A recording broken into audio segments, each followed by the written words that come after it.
Atmakur yes మండలంలో ఏపూరు గ్రామంలో ప్రభుత్వం యొక్క వడ్ల కొనుగోలు కేంద్రానికి వచ్చినాం మనం. ఇప్పుడు మీరు ఇంతసేపు మీడియా మిత్రులు కూడా వచ్చి చూసారు, మీరు నాకంటే ముందు కూడా వచ్చినారు. ఇక్కడ రైతుల కళ్ళాలు చాలా కూడా చూసినారు. వడ్ల రాసుల్ని అనేక వడ్ల రాసుల్లో ఈ రకంగా మొలకలు ఎత్తినాయి. ఇప్పుడు మీరు రైతు మొలకలు ఎత్తినాయి అంటే దాదాపు ఒకరొకరు వీళ్ళు చెప్తున్న ప్రకారం 45 నుంచి 60 రోజులు అయింది వడ్లు తెచ్చి ఇక్కడ మేము పోసి అని చెప్తున్నారు.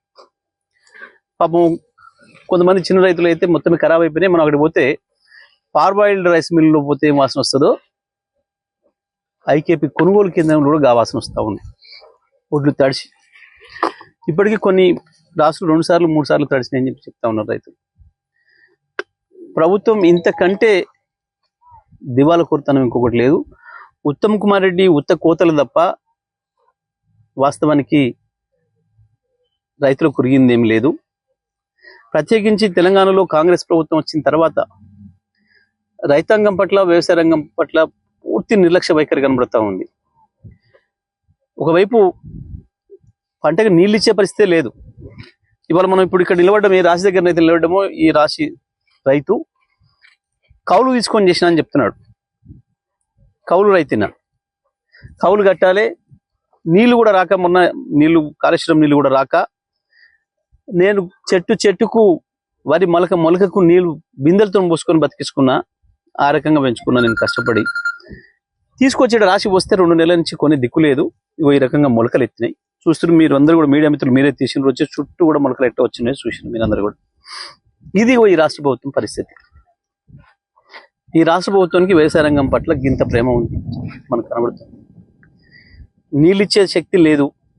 రైతులు వాళ్ళ కష్టం వాళ్ళు పడి పండించుకుంటే ఒడ్లు కొనే దిక్కు కూడా లేదు. ఇంకా దుర్మార్గం ఏంటంటే ఇప్పుడు ఇక్కడ నుంచి వెళ్ళి మీరు ఆ లారీ చూపించండి, లారీ పోతుంది ఒకసారి. ఈ లారీ ఏ మిల్లుకైతే పోతుందో లారీ మిల్లుకు పోయిన తర్వాత రైతులకు ఫోన్ వస్తుంది, ఇగో ఈ రైతు ఇక్కడికి వచ్చి మాట్లాడుకుంటేనే దించుకుంటాం, లేకపోతే లేదు. 2 రోజులు 3 రోజులు 4 రోజులు పోయిన లారీని అక్కడనే ఆపుతున్నారు. రైతులు పోయిన తర్వాత మాట్లాడుకుంటారట. ఏం మాట్లాడాలి? వాస్తవానికి రైతులు ఇక్కడనే ప్రభుత్వానికి అప్పచెప్పారు. కొనుగోలు కేంద్రంలో ఒక్కసారి కాంట అయింది అని అంటే అది ప్రభుత్వం యొక్క బాధ్యత, ప్రభుత్వం చేతికి ఇచ్చినట్టు రైతులు. కానీ రైతుల్ని రమ్మని మిల్లు దగ్గర ఇక్కడ వచ్చి మాట్లాడుకుంటేనే దించుతాం. ఆడికి పోయిన తర్వాత వాళ్ళు మాట్లాడుతున్న మాటలు ఎంత దుర్మార్గం అంటే, నీ ఒడ్డు బాలేవా, నీ ఒడ్డు తడిచినాయి, నీ ఒడ్లలో బెరుకుంది, ఏం తగ్గి ఉంటా చెప్పు. ఈ పద్ధతుల్లో రైతు మళ్ళీ పోయి వాడి కాలు పట్టుకోవాల్సిన పరిస్థితి. అక్కడ మిల్ల దగ్గర పోయి నీది 10 కేజీలకు కోయాలన్నా బస్తకు 10 కేజీలు కోయాలట. రైతు వాని కాలం మీద పడి బతులు అనుకోవాలట. వద్దయ్యా 2 కేజీలు కోసుకో, 3 కేజీలు కోసుకో అని చెప్పి యావరేజ్లో బస్తకు 5 కిలోలు కోయకుండా రైతులకు ఎన్రోల్ చేసుకునే పరిస్థితి లేదు ఇవాళ. ఇంత దుర్మార్గంగా జరుగుతుంది ఈ ప్రభుత్వం పరిపాలన. ఒకవైపు నీళ్ళ విషయంలో సోయి లేదు, మళ్ళీ నదులు దోపిడికి గురవుతున్నాయి. కృష్ణా గోదావరిలో మన వాటా హక్కులు కోల్పోయే పరిస్థితి వస్తూ ఉంది.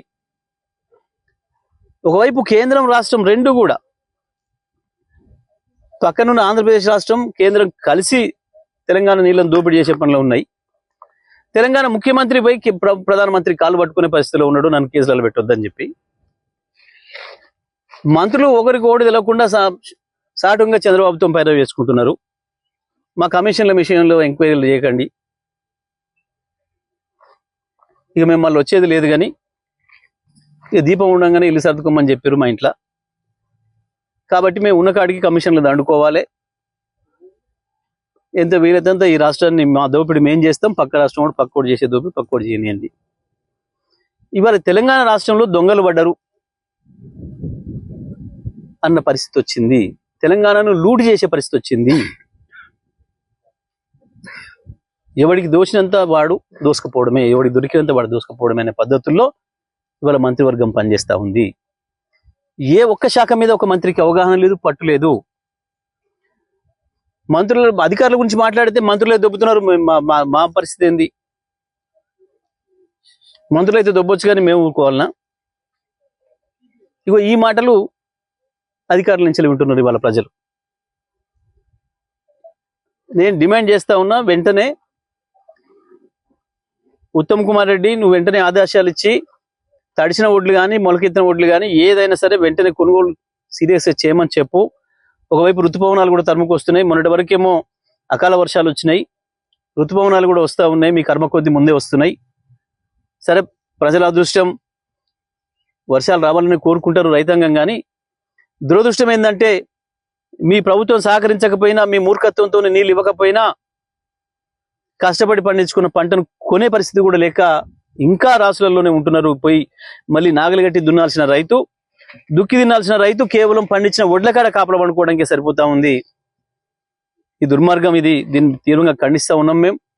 వెంటనే ప్రభుత్వం కళ్ళు తెరిచి 2-3 రోజుల్లోనే ఒక గింజ లేకుండా లిఫ్ట్ చేయాలి. ఎక్కడ కూడా మిల్లర్లు ఇబ్బంది పెడుతున్నారు రైతుల్ని. కోత కొయ్యకుండా ఇప్పటి వరకు ఒక్క రైతు నుంచి వెళ్ళి కూడా పంట తీసుకోలేదు.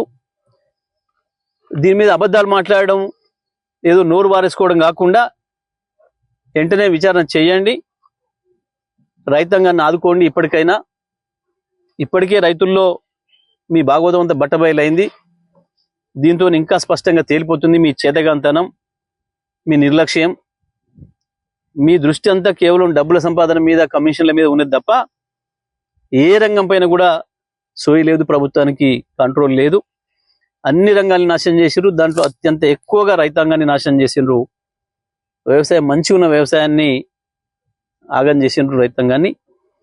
నేను ఇప్పుడు ప్రభుత్వాన్ని వెంటనే డిమాండ్ చేస్తా ఉన్నా, రాష్ట్రంలో ఎక్కడైనా కావచ్చు, అది వెంటనే 1-2 రోజుల్లోనే యుద్ధ ప్రాతిపదికన చర్యలు తీసుకొని మరి రాత్రి పగలు పనిచేసి వెంటనే ఒడ్లు కూడా ఎక్కడ కొనుగోలు కేంద్రంలో గింజ ఒడ్లు లేకుండా తీసుకుపోవాలి, ఇళ్ళ దగ్గర చేర్చాలి, రైతాంగాన్ని కాపాడాలి అని చెప్పి నేను ప్రభుత్వాన్ని డిమాండ్ చేస్తా ఉన్నా. ఇవాళ ప్రభుత్వాన్ని వెళ్తున్న వాళ్ళ మూర్ఖత్వం వల్ల ముఖ్యమంత్రితో సహా మంత్రులంతా కూడా చాలా మూర్ఖంగా తయారైనరు. రాష్ట్ర హక్కులు ఏంది, రాష్ట్ర హక్కులకు ఎట్లా భంగం వాటిల్లుతుంది, మనం ఏమైనా విషయాలు బయటికి మాట్లాడితే అన్న సోయి లేకుండా కాళేశ్వరం మీద వీళ్ళు కుట్రలు చేసి పక్క రాష్ట్రం కంటే దుర్మార్గంగా తెలంగాణకి ద్రోహం చేసిండ్రు, తెలంగాణ రైతాంగానికి ద్రోహం చేసిండ్రు. ఒకవైపు మీరు వాడుకోవట్లేరు కాబట్టి మేము తీసుకుపోతామని చెప్పి చంద్రబాబు నాయుడు కుట్రలు చేస్తున్నాడు. పూర్తిగా మోడీ సపోర్టు చంద్రబాబు నాయుడుకు ఉంది, చంద్రబాబు నాయుడు చేతుల్లో ఉంది కాబట్టి ఇవాళ మోడీ బతుకంతా మొత్తం కృష్ణ అయిపోయింది. కృష్ణ జలదోపిడి సజావుగా పూర్తి చేసుకుంది ఆంధ్రప్రదేశ్ ప్రభుత్వం. వచ్చిన నీళ్లను కూడా వాడుకునే సోయి లేని ఉత్తమ్ కుమార్ రెడ్డి చెత్తవాగుడు వాగుతున్నాడు. కేసీఆర్ తీసుకపోయి ఆంధ్రకు అప్పచెప్పిండు అని మాట్లాడుతున్నాడు. బుద్ధి లేకుండా గత 9 సంవత్సరాల్లో కృష్ణ నీళ్లు మనం ఎన్ని వాడినామో ఈ సంవత్సరం మీరెన్ని వాడినరో కేఆర్ఎంబి స్పష్టంగా చెప్పింది.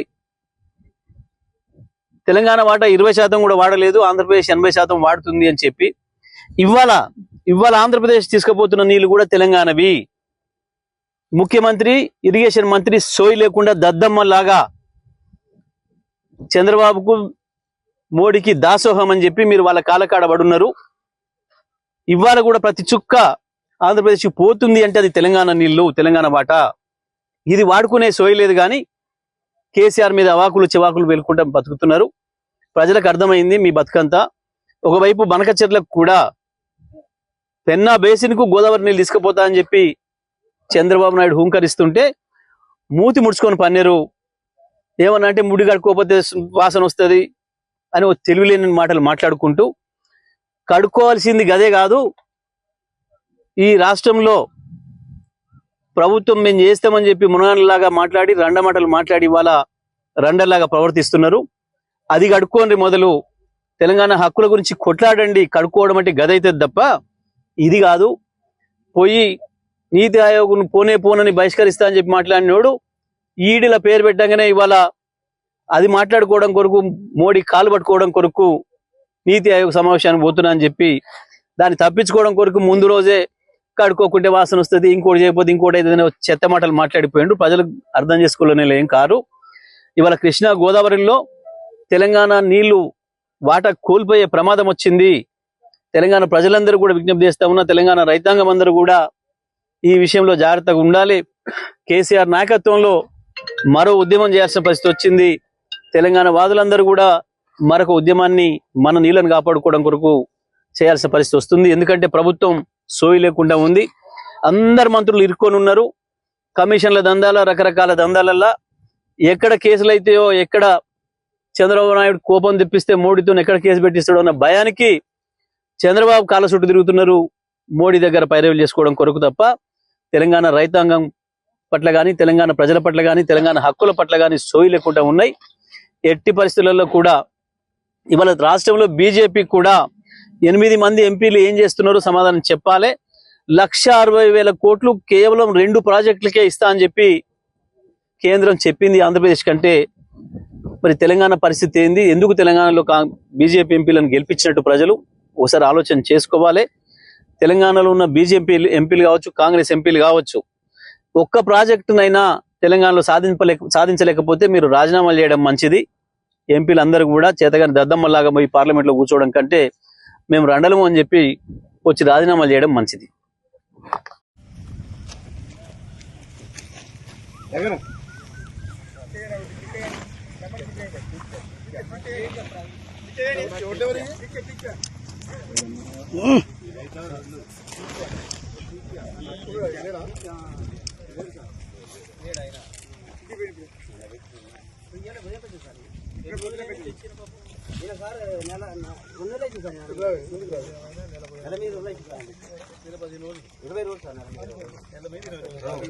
ఫస్ట్ ఐకేపీలో స్టార్టింగ్ పొలం కొంచెం తీసాను సార్. ఈ రోజు కాట పెట్టండి.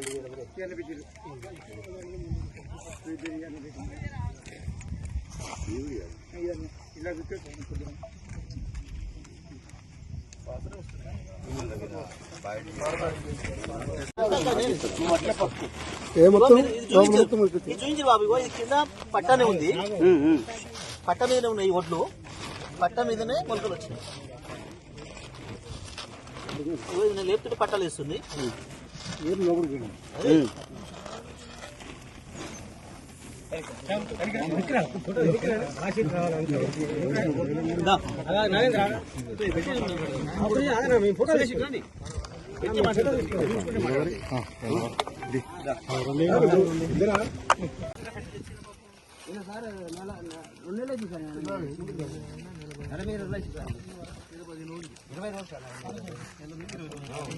ఫస్ట్ ఐకేపీలో స్టార్టింగ్ పొలం కొంచెం తీసాను సార్.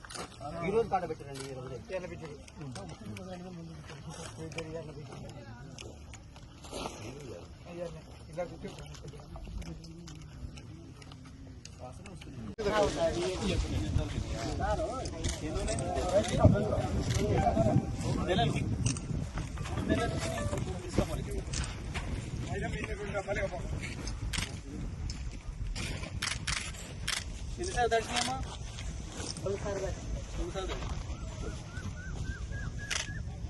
దెబ్బలేని వాళ్ళు దెబ్బలు వేయలేదు.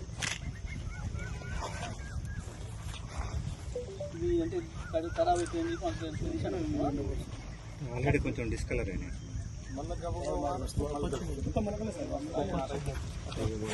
మొలకలైనయా?